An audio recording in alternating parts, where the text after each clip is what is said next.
Hello friends, welcome back to my channel and my channel name is Praveen Bagde PK and now today we have study about OSI model।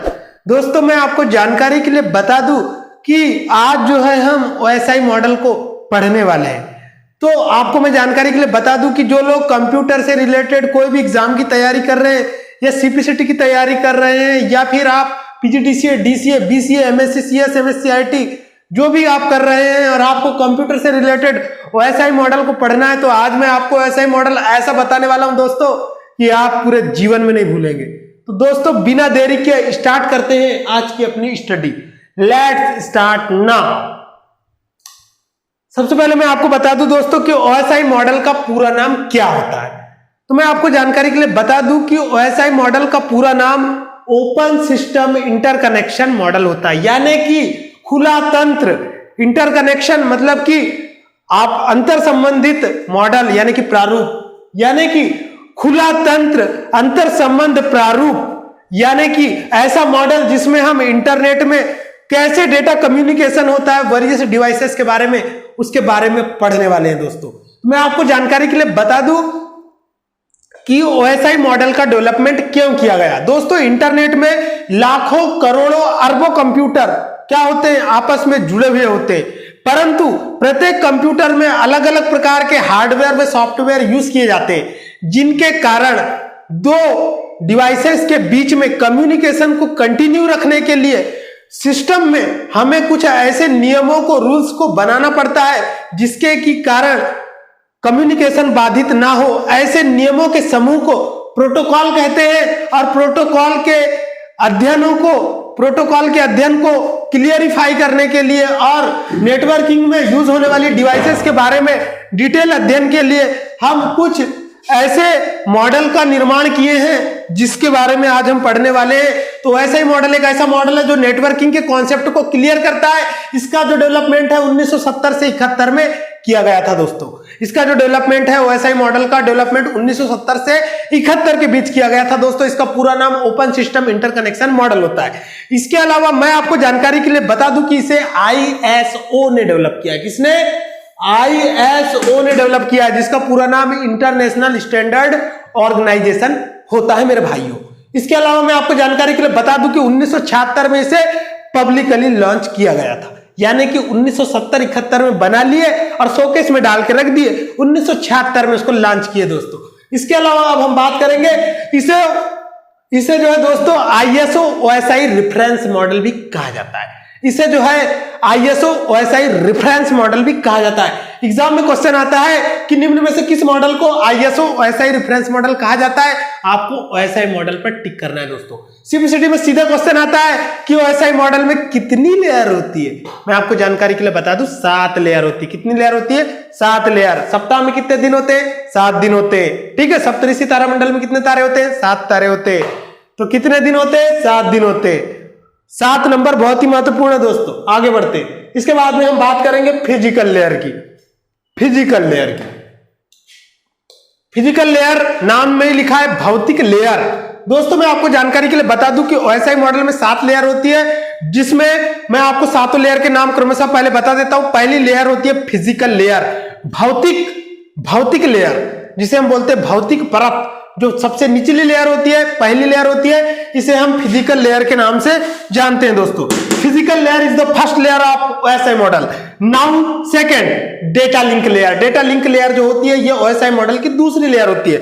इसके बाद में होती है network layer. Network layer जो होती है दोस्तों इसे संजाल परत कहा जाता है। यह नेटवर्क के OSI मॉडल की तीसरी लेयर होती है। इसके बाद में चौथी होती है ट्रांसपोर्ट लेयर, जिसे कि परिवहन परत भी कहा जाता है। इसके बाद में 5वीं लेयर होती है सेशन लेयर। 6वीं लेयर होती है प्रेजेंटेशन लेयर, जिसे प्रस्तुतिकरण लेयर भी कहा जाता है। इसके अलावा दोस्तों मैं आपको जानकारी के लिए बता दूं कि इसके बाद में होती है आपकी प्रेजेंटेशन लेयर, 6वीं लेयर, और एग्जाम में सीधे क्वेश्चन आता है कि OSI मॉडल की 7वीं लेयर का नाम क्या है। उसका नाम होता है दोस्तों एप्लीकेशन लेयर, यानी कि ऐसी लेयर जो विभिन्न एप्लीकेशन सर्विसेज को कंप्यूटर इंटरनेट नेटवर्क में एक्सेस करने के लिए प्रयोग की जाती है, एप्लीकेशन लेयर कहलाती है मेरे दोस्तों।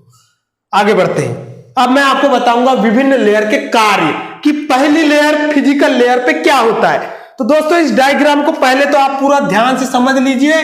OSI मॉडल में जो है 7 लेयर होती है। मान लीजिए सेंडर है, ये रिसीवर है, तो सेंडर जो होता है दोस्तों वो रिसीवर से कम्युनिकेशन मीडियम के माध्यम से जुड़ा हुआ होता है, जिसमें बहुत सारी केबल यूज की जाती है, केबल यूज की जाती है और वायरलेस मीडिया का भी यूज किया जाता है। इसके अलावा मैं आपको जानकारी के लिए बता दूं, फिजिकल लेयर में विभिन्न प्रकार के केबल यूज किए जाते हैं। इथरनेट प्रोटोकॉल का यूज किया जाता है, रिपीटर मॉडेम का यूज किया जाता है, और इसके अलावा दोस्तों यहां पर दिया हुआ है, मैंने लिख कर रखा है कि पहली लेयर होती है ओएसआई मॉडल की पहली लेयर होती है फिजिकल लेयर। इसमें इथरनेट प्रोटोकॉल का यूज किया जाता है, रिपीटर का यूज किया जाता है, ब्रिज का यूज किया जाता है, मॉडेम का यूज किया जाता है। मॉडेम का पूरा नाम मॉड्यूलेटर डीमॉड्यूलेटर होता है। ये ओएसआई मॉडल की फिजिकल लेयर पर यूज होता है। इसका काम डेटा को analogue to digital, digital to analogue में बदलना होता है मेरे दोस्तों। इसके बाद में इसमें कुछ इंटरफेस यूज किए जाते हैं, RS-232 और RS-422। इसके बाद में हम बात करेंगे डेटा लिंक लेयर की।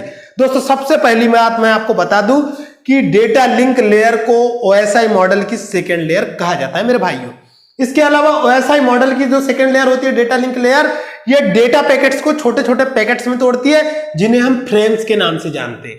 ओके, ये जो है डेटा को त्रुटि रहित भेजती है। और सबसे महत्वपूर्ण क्वेश्चन मेरे भाइयों यहां पे ये बनता है कि यहां पे कौन कौन सी डिवाइस यूज होती है। तो मैं आपको जानकारी के लिए बता दूं कि सेकेंड लेयर पर हब और स्विच का यूज किया जाता है मेरे भाइयों।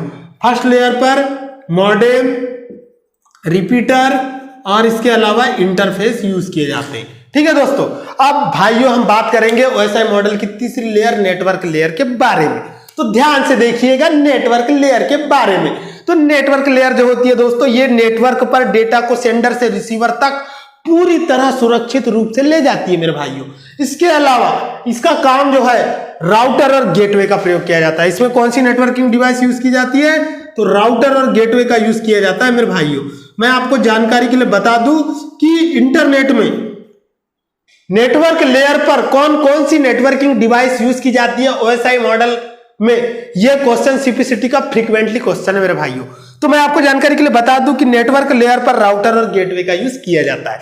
इसके बाद में हम आगे बढ़ेंगे ट्रांसपोर्ट लेयर पर, जो ओएसआई मॉडल की चौथी लेयर होती है। तो ध्यान से देखिएगा दोस्तों, ट्रांसपोर्ट लेयर का काम होता है परिवहन करना। आप लोगों ने देखा होगा जब कोई ट्रक वाला छिंदवाड़ा की मंडी से बालाघाट में टमाटर लाता है तो सड़े पड़े टमाटर नहीं लाता है, अच्छे अच्छे चुन के लाता है मेरे भाइयों। ठीक उसी प्रकार से ट्रांसपोर्ट लेयर जो है जब किसी संदेश को एक कंप्यूटर से दूसरे कंप्यूटर तक ट्रांसपोर्ट करती है तो त्रुटि रहित कम्युनिकेशन करती है, एरर का पता लगाती है। अगर कोई सड़े टमाटर की बोरी है तो ड्राइवर बोलता है इसको नीचे रख, ऐसा सड़ा सामान नहीं ले जाता, नहीं तो अगली बार ऑर्डर नहीं मिलेगा। ठीक उसी प्रकार से दोस्तों ट्रांसपोर्ट लेयर जो है क्या करता है, एरर को देखता है, डेटा को सेंडर से रिसीवर तक सुरक्षित पहुंचाता है। और इस लेयर को दोस्तों सबसे महत्वपूर्ण बात हार्ट ऑफ ओएसआई लेयर कहा जाता है, क्योंकि 7 नंबर के बीच का नंबर होता है दोस्तों 4। देखो, पहला दूसरा तीसरा चौथा, पहला दूसरा तीसरा चौथा, ऊपर से गिनो या नीचे से गिनो, चौथी लेयर जो होती है दोस्तों उसे हार्ट ऑफ लेयर कहा जाता है। और मैं आपको जानकारी के लिए बता दूं कि हमारा जो दिल होता है दोस्तों 4 भागों में बटा होता है। 2 अलिंद होते हैं, 2 नीलाए होते हैं। अलिंद 2 ऊपर होते हैं, नीलाए 2 नीचे होते हैं। समझ में आ गई मेरी बात दोस्तों? हृदय के 4 भाग होते हैं और heart of layer OSI model की चौथी लेयर होती है। तो अगर आप मेरे बायोलॉजी के वीडियो को पढ़ना चाहते हैं तो मेरे चैनल को सब्सक्राइब करें। आने वाले समय में मैं अपने बायोलॉजी के भी वरियस वीडियो डालने वाला हूं। आगे बढ़ते हैं। इसके बाद में हम बात करेंगे दोस्तों सेशन लेयर की। Session layer is the 5th layer of OSI model and it's basically oriented on the remote login process. Now today we have mostly use of remote login. वर्तमान समय में हम रिमोट लॉगिन का बहुत आज से उपयोग कर रहे हैं, अबंडेंट यूज कर रहे हैं। कई लोग जो है जिनके पास मान लो मंगल फॉन्ट नहीं डाला है तो वो अपने फ्रेंड को कॉल करते हैं, भाई सीपीसीटी का फॉर्म डाला हूं यार, टाइपिंग करना है, मंगल फॉन्ट नहीं है। वो बोलता है भाई एनी डेस्क को डाउनलोड कर, एक आईडी पासवर्ड आएगा तो मुझे देना, मैं तेरे सिस्टम में क्या करता हूं, रिमोट लॉगिन करता हूं और मंगल फॉन्ट को डाउनलोड कर देता हूं। तो इस तरह के कॉन्सेप्ट का यूज करके हम दूसरे कंप्यूटर पे कंट्रोल कर सकते हैं रिमोट लॉगिन के द्वारा। तो सेशन लेयर जो है ये रिमोट लॉगिन के लिए यूज की जाती है और रिमोट लॉगिन के लिए टेलनेट प्रोटोकॉल का प्रयोग किया जाता है मेरे भाइयों। कौन से प्रोटोकॉल का? टेलनेट। टेलनेट का मतलब होता है टेली टाइप नेटवर्क। टेली का मतलब होता है दूरस्थ, टाइप का मतलब होता है प्रकार और नेटवर्क का मतलब होता है संजाल, यानी कि दूर स्थित कंप्यूटर से जुड़ने के लिए जिस प्रोटोकॉल का यूज किया जाता है उसे टेली टाइप नेटवर्क कहा जाता है। सीपीसीटी का ये भी मोस्टली फ्रीक्वेंटली क्वेश्चन है दोस्तों कि टेलनेट का पूरा नाम क्या होता है? टेली टाइप नेटवर्क होता है।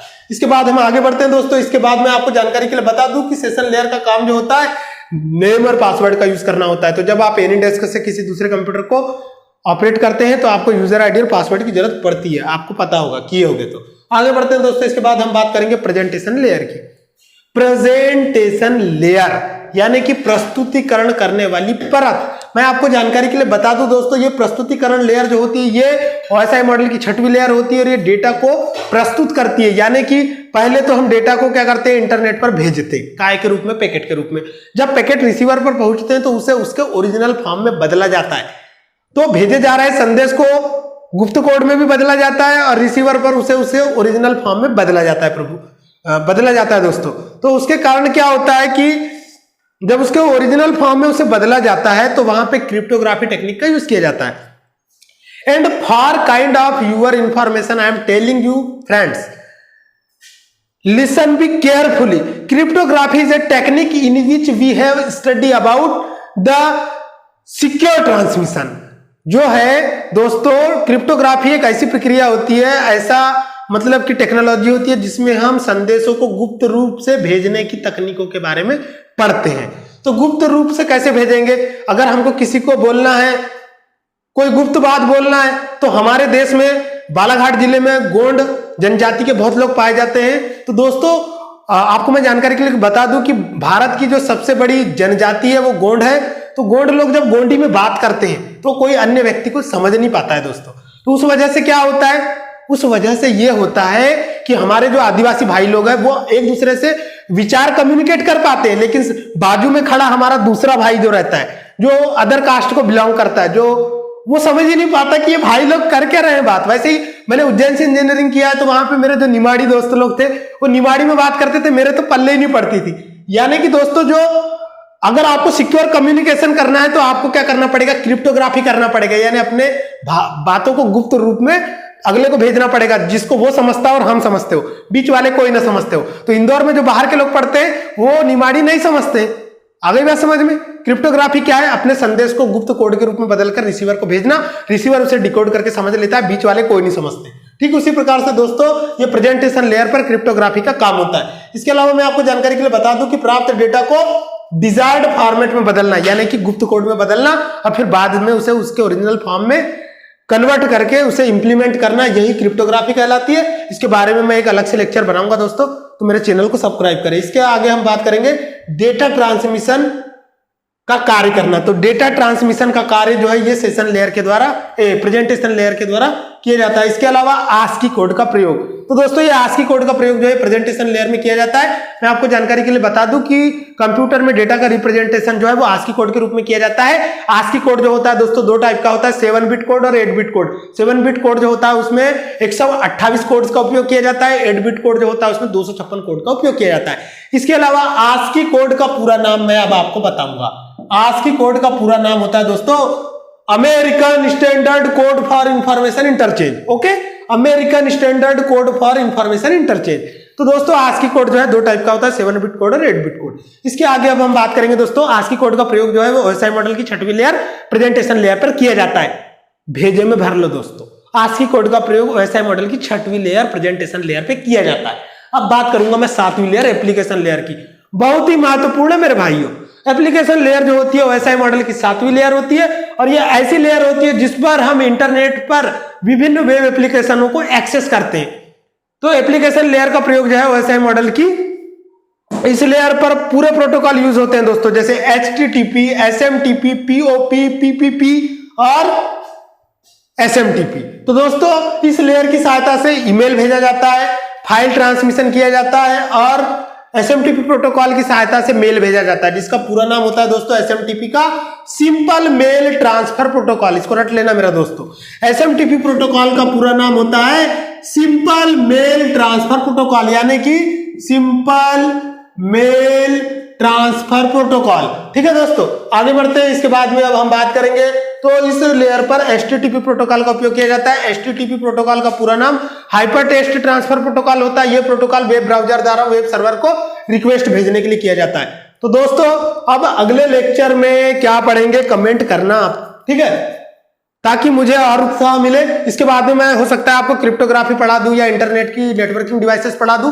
क्या है दोस्तों कि आप लोग जो है सोच रहे होंगे कि सर ने एकदम से ओएसआई मॉडल का लेक्चर कैसे बना दिया, क्योंकि बहुत सारे बच्चे जो है वो इनिशियल लेक्चर्स को देख नहीं रहे हैं, सीपीसीटी को हल्के में ले रहे, तो मैंने कहा चलो एक कठिन वाला लेक्चर बना देता हूं ताकि आप लोगों को समझ में आ जाए कि इंटरनेट नेटवर्किंग क्या है। ये कठिन बहुत है दोस्तों, लेकिन मैं ऐसा समझाया है आपको कि पूरा दिमाग में छप गया होगा। तो मिलते हैं अगले वीडियो में ऐसे ही धमाकेदार वीडियो के साथ। जय हिंद, वंदे मातरम, नमस्कार दोस्तों, खुदा हाफिज।